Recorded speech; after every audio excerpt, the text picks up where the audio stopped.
Hello everybody, my name is Aceface. I'm in my Golem right now, and in fact I'm in Jita. And there's a particular reason why I'm in my Golem. That's because something sad has happened for me, and that is that I actually lost my Kronos. My Kronos got popped. It got popped by Triglavians, got absolutely wrecked. I was doing this setup where my friend and I were both in a Kronos each. We had pretty good tank, and we were able to actually tank these Triglavians very well and wreck them pretty quickly. However, what happened was that during one of our run-ins with the Triglavians, where we were going and just killing them, then we got some waves where we just were killing Triglavians, right? And we were wrecking them, and then they just kept spawning in wave after wave after wave, and they just eventually the waves after each one became bigger and bigger and bigger, until there were so many Triglavians that had like the final wave, because we were basically on the last wave, you could say. There were so many Triglavians, and particularly the Leshaks, and that was slightly problematic because the Leshaks, they do a lot of damage, and for our particular Kronos fit that we were using, which I'll grab up right now, is that the Kronos is nice when it comes to killing all the frigates and the cruisers. It's very good for that, but it is not good when it comes to killing the battleships, or at least it's not, like, relatively speaking, as good, because the DPS we do with this, if we look here, this is a good DPS, 2.5k DPS, but I was using majority of the time Caldari Navy Antimatter. This is the fit we were using. And you can see here, we've got some decent DPS. I mean, it's not like something, oh, no, that's no DPS. But this is the fall off we were using and the optimal range, right? The thing is, the Leshaks, they were the majority of the time, or at least in this, like, the boss wave, you could almost say. It was not like, there was no, like, boss or anything, but I'd say it as a boss wave because there was, like, it was really a difficult wave. I've never seen a wave like that before. They were all hovering at, like, 40 kilometers, something like that.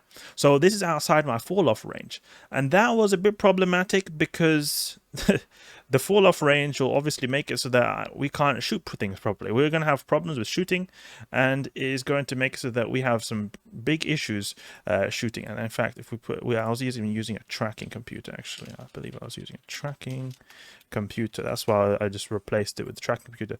So we did get some decent range right here. You can see here 40 kilometers range. But the thing is, it was like so borderline, right, near the fall off, that we were doing nowhere near 2k DPS on these guys. Like, we were just outside fall off. Half of the time it was really crap hits. And both of us, when we were shooting the Leshaks, it was just two Kronos, me and my friend. We were using two Kronos each, and we were doing this like we were killing the Triglavian so fast otherwise. But just because the Leshaks, they decided to, like, sort of orbit us at this good range, then we were doing crap DPS and they weren't dying fast enough, because the issue was that really we were able to kill the NPCs really fast, that it wasn't such a big issue for our tank. We have good tank. We have really good tank on our Kronos. It's not like, oh, we've not got any tank and just relying on DPS. We've got some significant tank going on right here. Like, we've got this Multispectrum, Reactive, damage control, and an explosive armor hardener right here. Plus, I had high-grade Asclepians as well. So we had some crazy DPS. My friend was using mid-grade Asclepians. I was using high-grade Asclepians. Just keep that in mind. Like, high-grade Asclepians are no joke. So if I look here, I've got Piff, actually.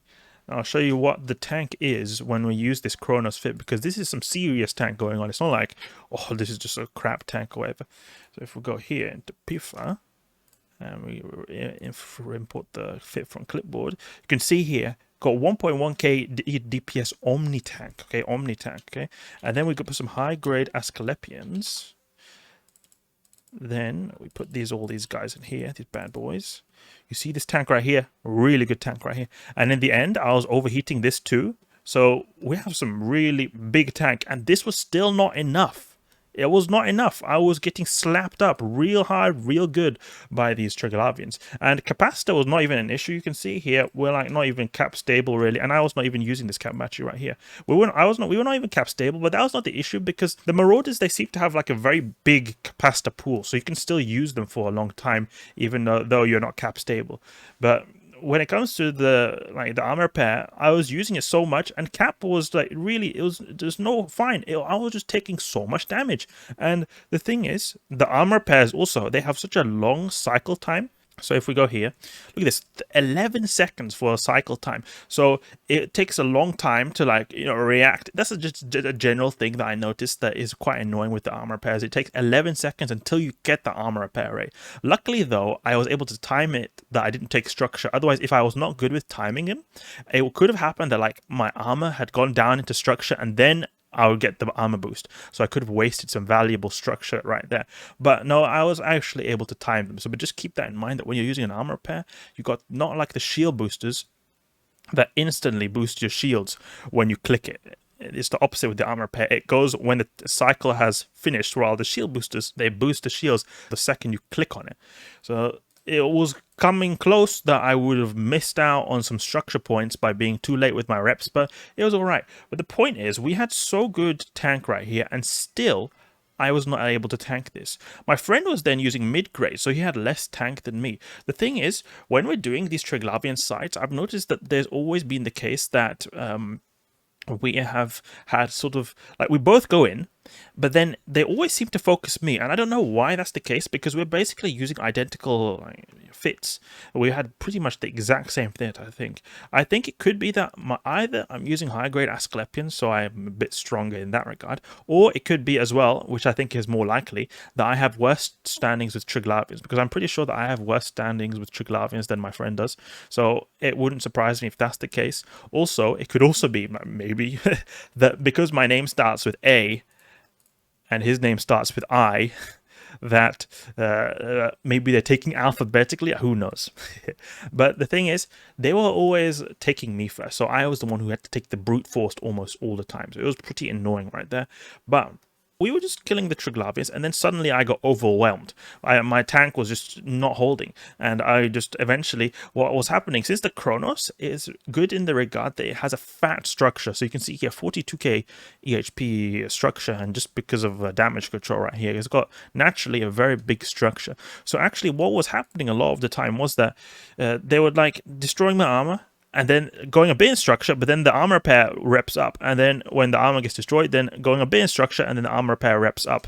So we still had a bit of a buffer of the structure to sort of help a little bit with the survivability, but eventually it just became the armor boosted up, and then a little bit less structure, armor boosted up, a little bit less structure, armor boosted up, and then they went through it, and then eventually it died, because it was just so much DPS from these Leshaks. I did a little bit of a DPS analyzer thing. If we put this here, you can see here, this is when shortly after I died. So I did this DPS analysis right here. So you can see that the Leshaks did a ton of damage. You see this ton of damage, all these big hits, the liminal Leshak, ton of damage, all these big, okay, Vedmax did a lot of damage as well. Vedmax could have been killed quicker as well, but there were a lot of Vedmax naturally. It's just that there were, in the end, there were a ton of these Leshaks, and they were doing all the damage, it felt like. So these guys really gave us big problems, and they were just absolutely wrecking me.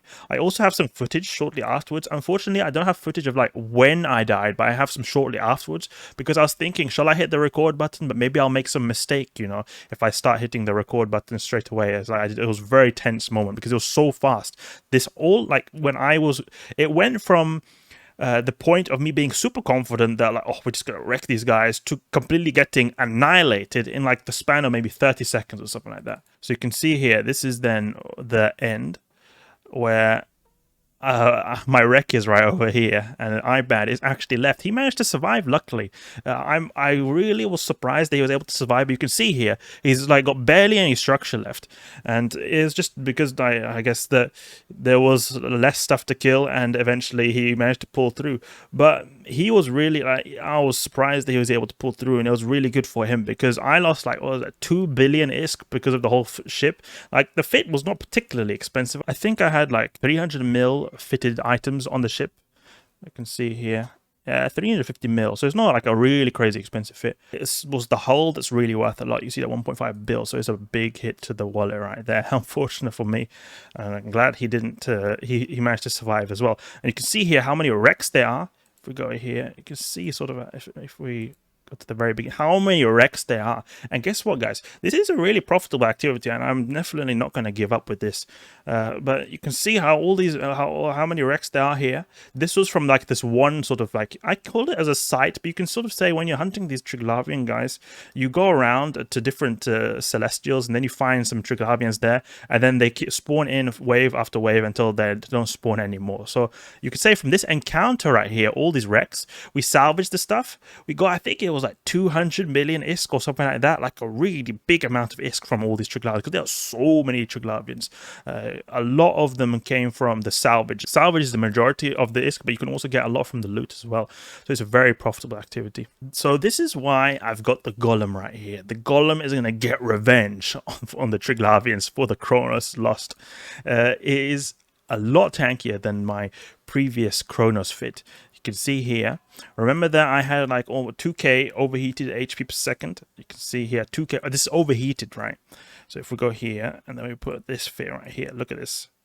Okay, we've got 2k when we factor in the like capacitor, but we've got 3k when we have factoring in like just using them for like just without regarding capacitor, and we can still use this boosting for a long time since the Marauder's capacitor is anyway really good. And look, if we were to overheat this, for example, look at that tank, 5k, but guess what, we're not even done here. We could use a high grade crystal because we're not even using that in. So if we use the high grade crystals, look at that tank right here, 7.5k. Then we add also something else, synth, because I brought this as well, blue pill, but synth blue pill, and put the this is just cheap boosters. You can put this Hardshell 1, 8k.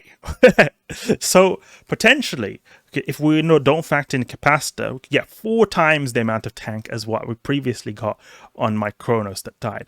So I have, if this thing dies to Triglavians, then I really have to just tip my hat to the Triglavians, because I don't know how they will be able to get that much DPS. But also another reason the Golem is a lot better than the Kronos in this regard, because my friend is still going to rock the Kronos, I think at least, or maybe he will bring a Golem too. He hasn't really 100% decided yet, but at least I am going to use a Golem next time, because I couldn't be bothered to have to buy a new Kronos. I had this lying around in my mission hub, and I thought I'm anyway using mostly the Paladin to do missions, so I'll just use this Golem instead to do some Triglavian hunting. I guess that's better than collecting dust in my my hangar. But this is a lot better when it comes to killing the Leshaks, because remember I said before that destroying the Leshaks, it was taking a little bit too much time because of the optimal range, right? Well, here, if we put this optimal range thing on, we're using rage torpedoes, and it'll have 2.2k DPS when we're in Bastion, because it's not got like the Bastion active. But you can see here we've got 2.4, but then that factors in drones, so essentially we've got like 2.2k damage here. You can see here 2.2k or 3k basically damage per second with the rage torpedoes, and this will absolutely annihilate those drones. It'll be just destroy them. And if we use this Bastion mode, we'll get also increased range as well. So if you can see here, get the 58-kilometer range. So this will have absolutely no issue hitting the Leshaks, and we'll also have this target painter increasing applicability.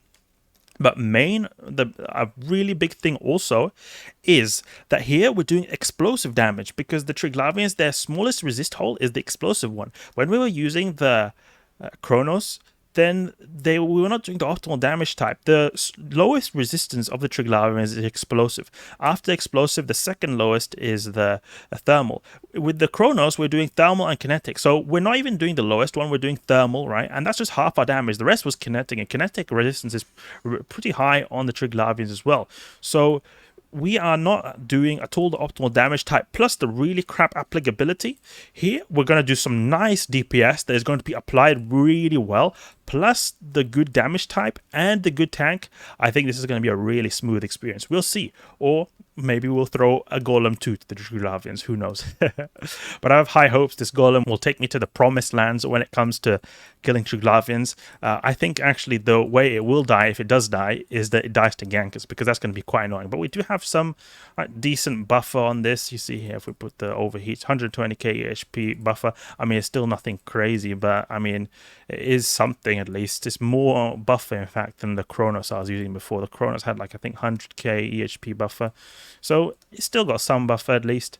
So anyway, that's what I've been up to recently. I've been hunting Triglavians, and I had a bit of a sad encounter where I had to say goodbye to my Kronos, but at least, and it was maybe, I don't know, 2 bill or something like that down the drain. A bit sad, but at the same time, learnt new things. Learnt that that you need to have a really good tank to survive these Triglavians. At least if you're not in like a Logi fleet, you're just doing it with like 2 people like we're doing right now, like barely a fleet, just a little duo, right? And I hope you guys don't die as well because of seeing this as well. Like, less people die because of this. So it's not, I don't think it's in vain. I don't think it's in vain. You always important to learn something new from the losses you have, because there's usually almost always a way you could have prevented that, or at least you learn something new from the losses you throw away in the game. So hope you guys enjoyed the video.